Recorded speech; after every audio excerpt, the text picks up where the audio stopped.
శ్రీమాత్రే నమ. జయ గురు దత్తాత్రేయ నమ. ఈ వీడియోలో మనం సింహరాశి వారికి ఏప్రిల్ 6వ తారీఖు నుంచి 12వ తారీఖు మధ్యలో జరగబోయే వార ఫలాలు పరిశీలించినప్పుడు మరి సింహరాశి వారికి కామన్గా అన్ని రాశులు అటు ఇటుగా పండగ చేసుకుంటూ ఉంటే ఒక్క సింహరాశి వారికి మాత్రం అష్టమ స్థానంలో ఏర్పడినటువంటి గ్రహాలు పైపెచ్చి అంటే అష్టమ శని ప్రారంభం అవడం వల్ల ఏదైనా వారి యొక్క స్పీడు కొంతవరకు తగ్గే అవకాశం ఉండదు. అయితే ఇవన్నీ కూడా మనకి ఖచ్చితంగా ఇబ్బంది పడవలసిందేనా అంటే మాత్రం ఎట్టి పరిస్థితిలో కూడా జరగదు. ఎప్పుడైనా అష్టమ భావంలో ఉన్నటువంటి గ్రహాలు ముందుగా జాతకుడిని బాగా అదృష్టాన్ని, బాగా ధనాన్ని బాగా ఇచ్చి బాగా సంపాదించిన తర్వాత సడన్ మనీ ఆ పదవి పోవడము, ఆ హోదా పోవడము జరుగుతూ ఉంటుంది. అది అవమానంగా తోస్తుంటుంది. కాబట్టి సాధారణంగా అష్టమం అవమానానికి సడన్గా జరిగే సంఘటన. సడన్గా మీరు ఆఫీస్కి వెళ్ళబోతులకి మీకు మేనేజర్గాను ఇంకోదో ప్రమోషన్ వచ్చిందని చెప్తారు. అలాగే మరి కొంతమందికి టైం బాగలేకపోతే మిమ్మల్ని కొన్ని రోజులు సెలవు పెట్టి ఇంటికి వెళ్ళిపోమన్నారని చెప్తారు అన్నమాట. అంటే ఇవన్నీ అష్టమం అంతా కూడా ఈ విధంగా జాతకుడు అవమానపడేలాగా జరుగుతూ ఉంటుంది. అయితే ఇక్కడ ఇంకో విషయం మనం గుర్తుపెట్టుకోవాలి. అష్టమం అన్నది దశమ భావానికి 11వ స్థానం అవుతుంది. అందుకనే జాతకుడికి జీతం పెరగాలన్నా, ప్రమోషన్ రావాలన్నా, హోదా కలగాలన్నా కూడా అష్టమ భావం బాగుండాలి. సో ఈ కారణం వల్ల జాతకుడికి ఈ సమయంలో కంపల్సరిగా మీ యొక్క హోదా పెరుగుతుంది. నలుగురిలో గుర్తింపు పొందిన పదవి రావడం జరుగుతూ ఉంటుంది. ఆ విధంగా మీరు ఒకేసారి లైమ్ లైట్లో కంటే వెలుగులోకి రావడం జరుగుతూ ఉంటుంది. అయితే ఆ పదవి కాపాడుకోవడానికే మీరు చాలా కష్టపడవలసి ఉంటుంది. ఎందుకంటే ఒకసారి మీకు ఒక హోదా వచ్చిన తర్వాత ప్రతి ఒళ్ళు దాంతోనే మీకు అంటే ఆ పేరుతోనే పిలుస్తూ ఉంటారు. మీరు పబ్లిక్ అంతా కూడా ఆ విధంగా మీరు గుర్తింపు ఉంటారు.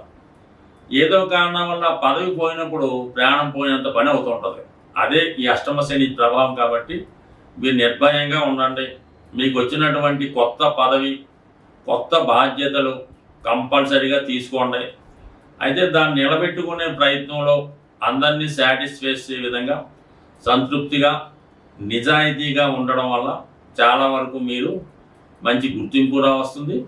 తర్వాత మీరు అనూహ్యంగా ఒక గొప్ప పదవిలో కూడా వెళ్ళడానికి ఇది కారణం అవుతూ ఉంటుంది. దాని తర్వాత మరి గురువు శుక్రుడు అంటే 10-8 మధ్య జరిగిన ఎక్స్చేంజ్, అష్టమంలో ఉన్నటువంటి గ్రహాలు కంపల్సరీగా మీకు కొత్త పదవి ఇస్తుంది, కొత్త బాధ్యతనిస్తుంది. దానికి గురువు సహకారం, పెద్దల సహకారం, అలాగే మీరు ఎవరైతే గాడ్ ఫాదర్గా నమ్ముకున్నారో వారు మిమ్మల్ని కంపల్సరిగా ఒక ఉన్నత స్థానంలో నిలబెట్టడం జరుగుతుంది.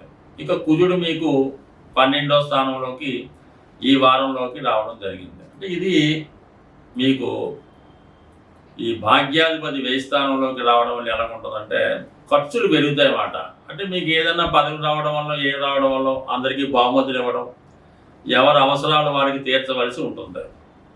ఈ ముఖ్యంగా ఏంటంటే మీరు స్థిరాస్తి కొనే ప్రయత్నం నెరవేరుతుంది. గృహంలో ఉన్నటువంటి మీ యొక్క బంధువులకి, మీ మీద ఆధారపడిన వారికి విలువైనటువంటి వస్తువులు బహుమతులుగా ఇవ్వడం జరుగుతుంది. అన్నదమ్ముల్ని, అక్కచెల్లెలను కూడా ఆదరించి వారి మంచి చెట్టు కూడా చూడవలసి ఉంటుంది. అంటే మొత్తం మీద ఏంటంటే ఎక్కువ ధన వ్యయం జరిగే అవకాశం ఉన్నది. అలాగే స్థిరాస్తి మీద పెట్టుబడి పెడతారు. విద్యార్థులకి అంటే భాగ్యస్థానం యాక్టివేట్ అయింది కాబట్టి విద్యార్థులకి ఉన్నత విద్యా అవకాశాలు కలుగుతాయి. ఇది ఎక్కువగా మెడికల్ రంగంలో ఉన్న వాళ్ళకి, టెక్నికల్ రంగంలో ఉన్న వాళ్ళకి ఏంటంటే ఉన్నత విద్యా అవకాశాలు రావడం జరుగుతుంది. అంటే శని రాహువులు భాగ్యస్థాన సంచారం అన్నమాట. ఇది కంపల్సరీగా మరి ఏదైనా టెక్నికల్ సంబంధించింది అవ్వచ్చు, సాఫ్ట్వేర్ సంబంధించింది అవ్వచ్చు, రైల్వే ముఖ్యంగా అవ్వచ్చు, అలాగే సినిమా ఇండస్ట్రీ కూడా కావచ్చు. ఎక్కువగా ఈ సింహరాశిలో ఫిలిం డైరెక్టర్లు ఎక్కువగా ఉంటారు. ఆ డైరెక్టర్లకి ఏంటంటే పెద్ద పెద్ద అవకాశాలు రావడం కూడా ఈ సమయంలో జరిగే అవకాశం ఉంటుంది. కాబట్టి దాన్ని మీరు ఒక సవాలుగా స్వీకరించి చాలా జాగ్రత్తగా మీకు ఇచ్చిన బాధ్యత నిర్వహిస్తే 100% సక్సెస్ అవ్వడం జరుగుతుంది. ఒకవేళ ఏదో అజాగ్రత్తనో అటుగానో ఇటుగానో ఆ సినిమా తయారు చేస్తే ఇంకా తర్వాత మీకు మళ్ళీ జీవిత పర్యంతం మళ్ళీ కొత్త అవకాశాలు రావు. పైపెచ్చి అందరూ విమర్శలకి గురవడం జరుగుతూ ఉంటుంది. ఆ మధ్యకాలంలో కొంతమంది ఈ ఫిలిం డైరెక్టర్లు పెద్ద అవకాశాలు వస్తే దాన్ని సరిగ్గా డీల్ చేసుకోకపోవడం వల్ల ఈ రోజు కూడా అంటే 10-15 సంవత్సరాలు అయినా కూడా మళ్ళీ కొత్త అవకాశాలు లేకుండా వెనకపడడం జరుగుతుంది. కాబట్టి ముఖ్యంగా ఈ సింహరాశిలో ఉన్నటువంటి వారు చాలా జాగ్రత్తగా వచ్చిన బాధ్యత నిర్వహించవలసి ఉంటుంది. స్వస్తి. సాధారణంగా ఇప్పుడు ఈ ఏప్రిల్ 6 మనకి శ్రీరామనవమితో ప్రారంభమైంది. ఏప్రిల్ 12 పౌర్ణమితో ఎండ్ అవుతుంది. అంటే శ్రీరామనవమి 2 కార్యక్రమాలకి మన ద్వాదశ రాశుల వారికి అనుకూలత ఉంటుంది. ఎవరైతే ఈ శ్రీరామనవమి అంటే కళ్యాణం జరుగుతుంది, అట్ ది సేమ్ టైం పట్టాభిషేకం కూడా చేస్తారు. దానివల్ల ఏమైందంటే నిరుద్యోగులు ఉద్యోగం కొరకు ఎదురు చూస్తున్న వారికి ఈ శ్రీరామ కళ్యాణ కార్యక్రమంలో పాల్గొంటే కంపల్సరిగా ఉద్యోగం లభిస్తుంది. అది ఎంతదైనా వాళ్ళ అర్హతను బట్టి లభిస్తుంది. ఇంకోటి ఏంటంటే కళ్యాణం కానున్నటువంటి అబ్బాయిలకు కానీ అమ్మాయిలకు కానీ ఆ శ్రీరామనవమి అంటే మీరు భద్రాచలంలోనే కాదు ఎక్కడ ఏ పందిరిలో ఏ దేవస్థానంలో కళ్యాణం చేస్తున్నా అందులో పాల్గొని ఆ తలంబరాలు మీ తల మీద పడేలా చూసుకోండి. లేదంటే కొన్ని తలంబరాలు సేకరించి ఇంటికి వచ్చిన తర్వాత ఎవరికైతే పెళ్లి కావాల్సి ఉందో వాళ్ళు తల మీద కొన్ని తలంబరాలు చల్లడం వల్ల నమ్మకంగా 100% వివాహం జరుగుతుంది. అటు ఉద్యోగం కూడా లభిస్తుంది. అందుకనే ఏదైనా ఒక శుభకార్యం పెళ్ళి దేవుడు కళ్యాణం తర్వాత చేయడానికి సుమారుగా ఒక 6 నెలలు బట్టి ఎదురు చూస్తుంటారు. మరి చాలా హ్యాపీగా ఈ వారం ఏర్పడినటువంటి శ్రీరామనవమి చాలా వీళ్ళిద్దరికీ కూడా చాలా అంటే నిరుద్యోగులకి వివాహం కాలని వారికి అనుకూలంగా ఉంది. ఇక తర్వాత ఏంటంటే ఏప్రిల్ 12 పౌర్ణమి అంటే ఈ చైత్ర మాసంలో వచ్చినటువంటి పౌర్ణమి చాలా అమ్మవారికి చాలా ఇష్టమైనది. కాబట్టి ఎవరైతే చాలా ఆర్థిక ఇబ్బందులను పడుతున్నారో వారు ఈ పౌర్ణమి రోజు అంటే మీ కుటుంబంలో అందరూ సమిష్టిగా ఒక మాట మీద నిలబడి పాయసం తయారు చేయించాలన్నమాట. చక్కగా కొత్త బియ్యంతో మరి పాలతో పాయసం తయారు చేసి అది దేవాలయం దగ్గర ఉన్నటువంటి భక్తులు కావచ్చు, లేదంటే మీ గృహంలో ఉన్నటువంటి భక్తులు కావచ్చు, మీ బంధువులకు కావచ్చు, కంపల్సరీగా పాయసాన్ని చక్కగా వాళ్ళు కడుపు నిండా తినేలాగా పెట్టడం చేయండి. అదే రోజు సాయంకాలం అప్పటిదాకా నియమంగా ఉండి ఈ లలితా సహస్రనామాన్ని పారాయణ చేస్తూ చంద్రబింబంలో అమ్మవారిని ఊహించుకొని మీరు చదవాలన్నమాట. విన్నా పర్లేదు, జాగ్రత్తగా కంపల్సరీగా ఈ 2 చేసి చూడండి.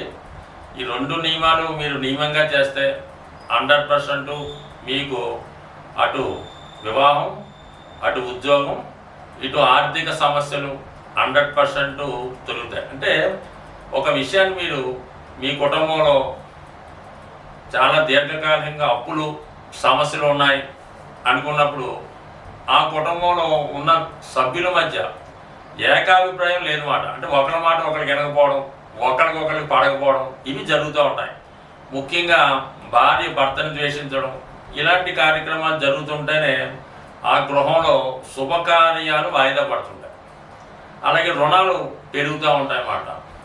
సో అందువల్ల ఏంటంటే ముఖ్యంగా పిల్లలు అంటే పిల్లలంటే ఉంది 30 సంవత్సరాలు దాటినా కూడా పెళ్ళిళ్ళు కాకుండా ఉద్యోగాలు లేకుండా ఉన్నవాళ్ళు వీళ్ళు ఎక్కువగా తల్లిదండ్రులను విమర్శిస్తూ ఉంటారు అన్నమాట. మాకేం చేయలేదు, మమ్మల్ని చూడలేదు, ఏదో విధంగా ఇబ్బంది పెడుతూ అవహేళనగా మాట్లాడుతూ ఇతరుల దగ్గర చిన్నబుస్తూ ఉంటారు.